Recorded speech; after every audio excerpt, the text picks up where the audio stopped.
Welcome to Fireside Knicks. My name is Alex. For everyone new to the channel, make sure to like and subscribe on YouTube. As always, really appreciate the love, my friends. But today's episode, I want to talk about Julius Randle heading to the COVID list. Now, what does this mean for the Knicks? Who should be taking his minutes first and foremost? Because obviously, this is an interesting scenario where the Knicks have to find out, 35 minutes. How do you spread that around? Who deserves it? And I think ultimately, the youngsters deserve it. And I think most people will agree with that. The youngsters, the second team, has really stepped up and carried the Knicks at times this year. I mean, just look against the Detroit Pistons, worst team in the league.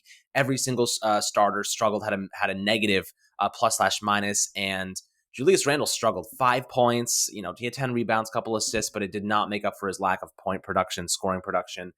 His efficiency from three-point range has been down this year. His defense has been down this year compared to last season. Everyone's kind of on the boat saying, like, what is going on with Julius Randle? Did he just cash in and now he's out? Or, should we trade him? Is he just going through a funk? Like, what's going on here? But I think this next couple of games where he's on the COVID list is going to give us a pretty good indication of what the second team has. But before, we dive into that, of course, I want to just say I hope Julius Randle's healthy. And, I know his wife has an underlying condition, so I hope she's okay and they're safe. And that's the most important part. As for this Knicks team, though, the three players that really deserve to get this playing time, to get those extra minutes, I think the first one's obvious. Obi Toppin deserves to get those extra minutes. He's played 20-plus minutes in 2 of his last 4 games. I think that for the most part, he's averaged 15.7 minutes per game. He's been a pretty good player for the team this year. And I think mainly that's because he brings so much energy. He brings so much just effort and pace, and his transition scoring is great. And I think when you look at Obi Toppin, he brings that catalyst to the team that the Knicks just don't really have, right? He's always running. He's always going 100%. And to me, that's really important because the Knicks don't have players like that. They're veterans, Julius Randle, those guys. They're not putting out the same type of energy and effort that we need them to be performing at. Julius Randle, 4 years, $117 million. We're expecting him to be a little bit more energetic than he has been, hustle a little bit more. And I think Toppin brings that. Now, he's not a crazy great, 3-point shooter. He's only shooting 21.6% this year, Toppin is. But overall, I think that his defense has gotten a little better. He's starting to learn the game, get a little bit better in isolation, find good positions, and become a better defender. And I think that he's the most deserving of filling that power forward spot in terms of minutes and extra time on the floor. The second guy I would love to see, with more player combinations and whatnot, is Miles McBride. Everybody loves Miles McBride. He's currently one of my favorite players on this team, primarily because he can make such an impact even if he's not scoring. You look at this game against Detroit, plus 39 plus slash minus against Detroit, 0 points scored. That has to be some sort of record. I mean, I don't think we've ever seen that before. But ultimately, he's played 20 plus minutes in each of the last 3 games he's played in, and he is set to really take a nice step forward. If he gets some extra minutes here, I'd love to see Tom Thibodeau get him in some different player combinations. I actually thought that Miles McBride and Julius Randle would be a decent combination because I think his defense is so good that it makes up for some of Julius Randle's mishaps. But McBride deserves more playing time, right? With Derrick Rose out, Kemba Walker scoring 2 points against Detroit, I think Thibodeau's thinking to himself, now's the perfect time to get McBride even more involved. And I think that that's totally justified because even when he's not scoring, he opens up the floor for everybody else. He actually has pretty decent vision. He can kick the ball, he can do different things.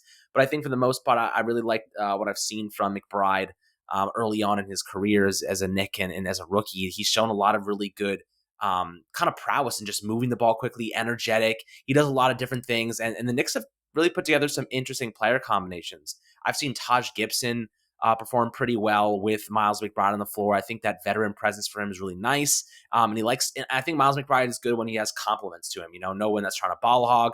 And when everything's moving, the ball's moving, everything's flowing, he looks a lot better and he brings a good, energetic, friendly face to the court and people love him. So I think that's a really good sign for Miles McBride in his future in this team. But then looking at the third player here, I think that the third player that deserves playing time, Quentin Grimes. Now, he started the last game with Evan Fournier out due to a sore right knee, but I think Quentin Grimes has quietly carved out a pretty nice role for himself. He missed all 5 3-point shots against Detroit and score, and that was kind of an anomaly over the past couple games. But ultimately, he's shooting 40% from 3 this year. That's really, really great for him. He's displaying great defense, averaging 1.8 steals per game. He's a great on-ball defender, physical, aggressive guy out of Houston. That's what you like to see from him. I think he really offers what Reggie Bullock did last year, a 3-and-D player. The Knicks need more of that. They tried to get away from it with Evan Fournier, but they realized he's so bad at defense. They're missing the defensive attributes that Reggie Bullock did provide this team. Quentin Grimes does something similar, except he's a little bit more physical. He's a little bit more agile and quick. He can do different things. He can guard different players. We've seen him guard Giannis Antetokounmpo at times. We've seen him guard some pretty great players in the league. Now, he doesn't have the size all the time, but I'll say this: he's a lot better with positioning, a lot better with communication, a lot better with his hands and feet in terms of being in rhythm to play stellar defense compared to Fournier. I've been advocating for Grimes to just slowly supplement some of Fournier's minutes, just 5-10 minutes a game. Take those, give it to Grimes, let him kind of get some opportunities here. And I think him starting this last game, I don't think he expected to start. I don't think that. I think it kind of got to him the jitters, but I think he's going to get more comfortable. He's going to get more, playing time and hopefully make more of an impact with this team. But the three guys I believe that should be making more of an impact down the road and taking over Julius Randle's minutes in a variety of different player combinations: Obi Toppin, Miles McBride, and Quentin Grimes. So I'm super excited to see how these three can make an impact down the road, guys. But Julius Randle obviously has had his fair share of struggles this season. Let me know who you think, what three players or what few players you think should be getting those minutes. I think give it to the youngsters. They deserve it. They've earned it. Emmanuel Quickly obviously would be an honorable mention here, but I think he already gets so much playing time that you don't really need to mention him. The other guys have had to fight for it and have been kind of put into spots where injuries or COVID situations, they've been forced into a role. But I'd love to hear your opinions on YouTube. As always, make sure to like and subscribe to the video. Much love as always. Have a fantastic new year, and I'll catch you guys on the next Fireside Knicks episode.